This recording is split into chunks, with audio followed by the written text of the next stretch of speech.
8번째 챕터에서는 데이터 과학에 대해서 알아보도록 하겠습니다.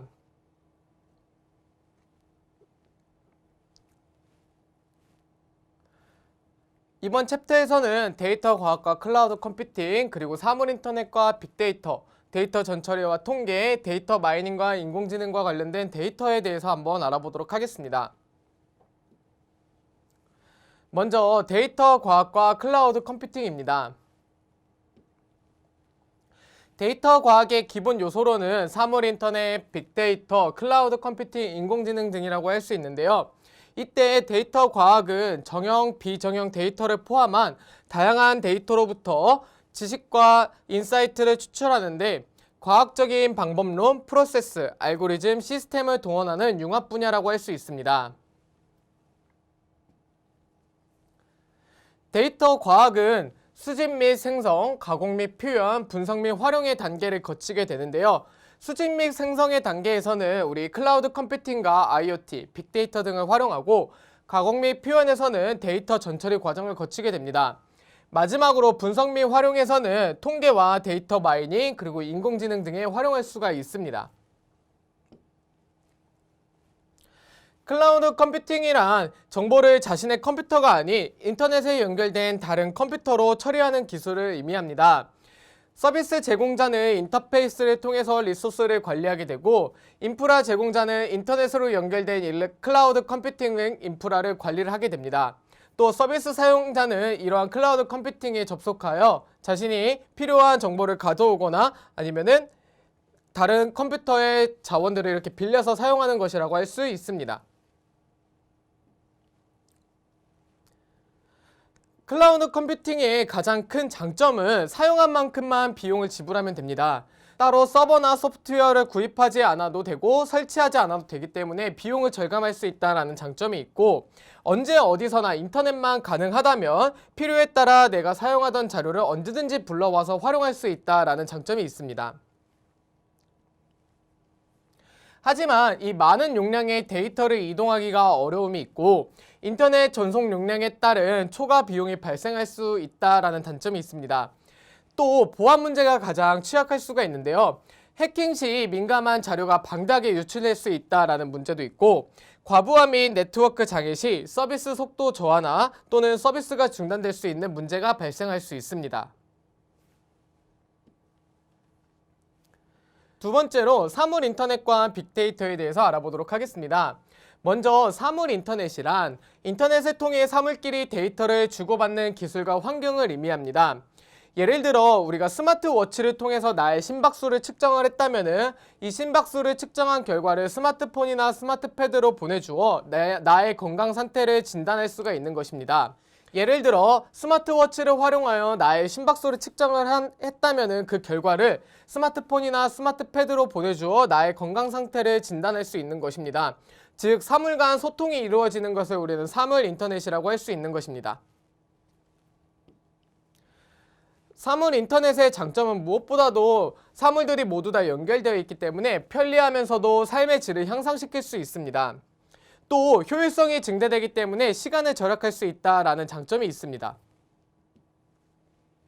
하지만 복잡하고 다양한 네트워크이기 때문에 오류가 발생할 때 치명적인 결과를 초래할 수도 있고 해킹으로 인한 보안 문제가 발생할 수도 있습니다. 특히 사생활 침해가 가장 큰 문제가 될 수도 있을 것 같습니다.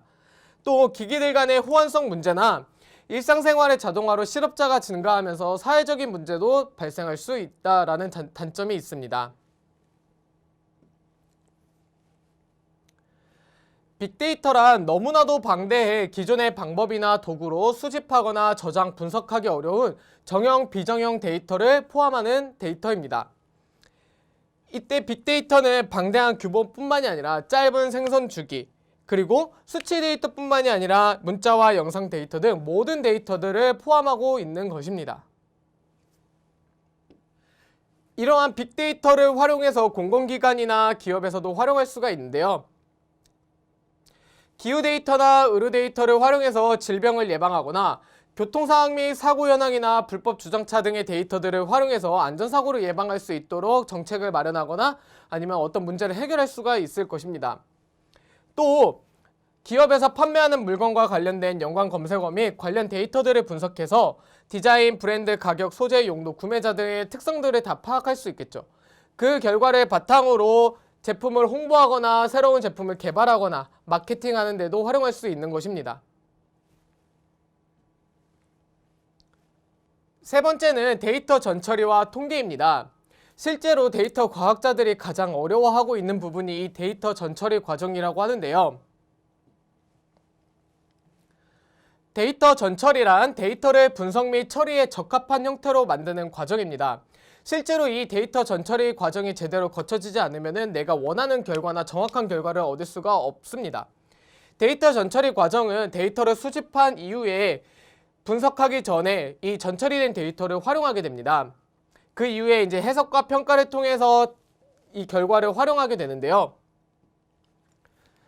데이터 전처리는 데이터 수집과 정제, 통합, 그리고 축소, 변환의 과정을 거치게 되는데요. 이 각 과정에 대한 설명은 그림과 함께 책에 잘 나와 있으니까 더 쉽게 이해할 수 있도록 그림도 잘 그려 놓았습니다. 여러분들이 함께 보시면 좋을 것 같습니다.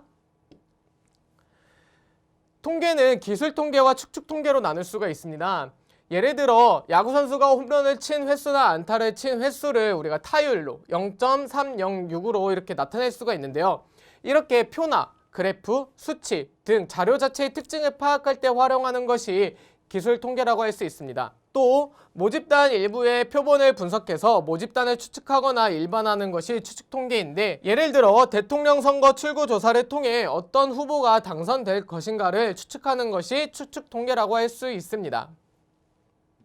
그러면 이제 통계의 기초 개념에 대해서 한번 알아보도록 하겠습니다. 여기 모집단과 표본이 있는데요. 모집단은 만약에 전국 대학생이면은 표본은 서울의 대학생, 모집단의 특성을 가진 일부의 대학생만 우리는 표본이라고 할 수 있는 것입니다. 즉 이렇게 모집단 전체를 조사하는 것을 전수조사, 표본만 조사하는 것을 표본조사인데요. 모집단 전체를 조사하는 전수조사는 너무 시간도 오래 걸리고 비용도 많이 들기 때문에 그 모집단의 특징을 갖고 있는 표본만 추출하여 우리는 표본조사를 많이 하게 됩니다. 그랬을 때 우리가 모집단에서 알고자 하는 것은 표본 추출을 통해서 이 표본을 대상으로 조사를 한 결과 추정하고 일반화할 수 있는 것입니다. 데이터 통계를 활용하게 되면은 이렇게 교육 분야에서도 활용할 수가 있는데요. 인공지능 교육을 받았을 때와 받지 않았을 때, 또는 받은 학생과 받지 않은 학생들을 비교하여 어떠한 효과가 있는지를 알아볼 수 있는 것입니다.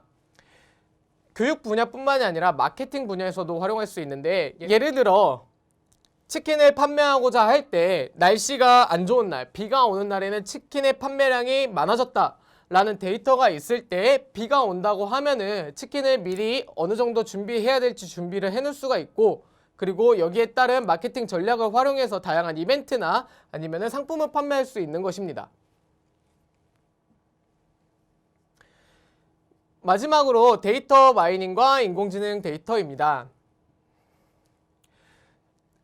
데이터 마이닝이란 이렇게 수천억 개의 데이터 중에서 너무 많기 때문에 이 중에서 내가 필요한 정보를 찾는 것이라고 할 수 있는데요. 이때 마이닝은 채굴하다라는 뜻을 갖고 있습니다. 수많은 데이터 중에서 가치 있는 유용한 정보를 채굴하는 것, 즉 찾아내는 것이라고 할 수 있습니다. 데이터 마이닝 기법에는 이렇게 연관, 분류, 그리고 순차 패턴과 마지막으로 군집의 방법이 있습니다. 연관은 예를 들어 어떤 맥주를 구입했을 때 이 과자를 함께 구입하는 관련성을 갖는다라는 데이터가 있으면은 이를 활용할 수가 있는 거고, 두 번째, 분류는 어떤 보험회사에서 자동차 사고로 보험금을 가장 많이 수령한 사람이 성별이나 연령, 결혼 유무 등의 데이터들을 활용해서 그 사람들에 맞게 보험금을 책정할 수 있는 이런 것들이 분류라고 할 수 있습니다. 또 순차 패턴은 스마트폰을 구매한 구매자가 그 이후에 무선 이어폰이나 스마트워치를 함께 구입했다라는 데이터가 있으면은 그거와 관련된 순차적으로 일어난 일과 관련된 패턴을 찾아서 마케팅에도 활용할 수가 있는 것이고, 마지막으로 군집은 땡땡은행에서 대출 고객에게 대한 군집 분석을 한 결과 그 고객들에게 맞는 대출 상품을 내놓는 것과 같은 사례라고 보시면 됩니다. 이러한 수많은 데이터를 바탕으로 가공 분석해서 인공지능 서비스에도 활용할 수가 있는데요. 대표적인 예로 이렇게 우리가 활용하고 있는 내비게이션입니다. 도로 상황이나 교통사고 상황, 제한 속도, 신호등의 개수 등을 고려해서 가장 빠른 길, 최적의 경로 등을 탐색해서 인간에게 활용할 수 있도록 도와주고 있고, 또 개나 고양이 데이터를 바탕으로 이런 특징들을 분석해서 인식하고 구분할 수 있도록 할 수 있습니다. 실제로 IBM의 인공지능 왓슨에게 상식 데이터를 모두 집어넣어주고서 인간과의 퀴즈 대결을 했을 때 인간은 이만한 상식 데이터를 모두 다 받아들일 수 없기 때문에 인공지능 왓슨이 이 퀴즈 대회에서 우승했었습니다. 또 인공지능 알파고는 3억 4천만 번의 복습과 128번의 대국을 스스로 학습하고 연습하면서 인간과의 바둑 대결에서 승리할 수 있었는데요. 이렇게 다양한 데이터들을 활용해서 인공지능의 성능을 더 향상시키고 더 다양한 분야에서 활용할 수 있는 것입니다. 이것으로 데이터 과학에 대한 설명을 모두 마치도록 하겠습니다. 감사합니다.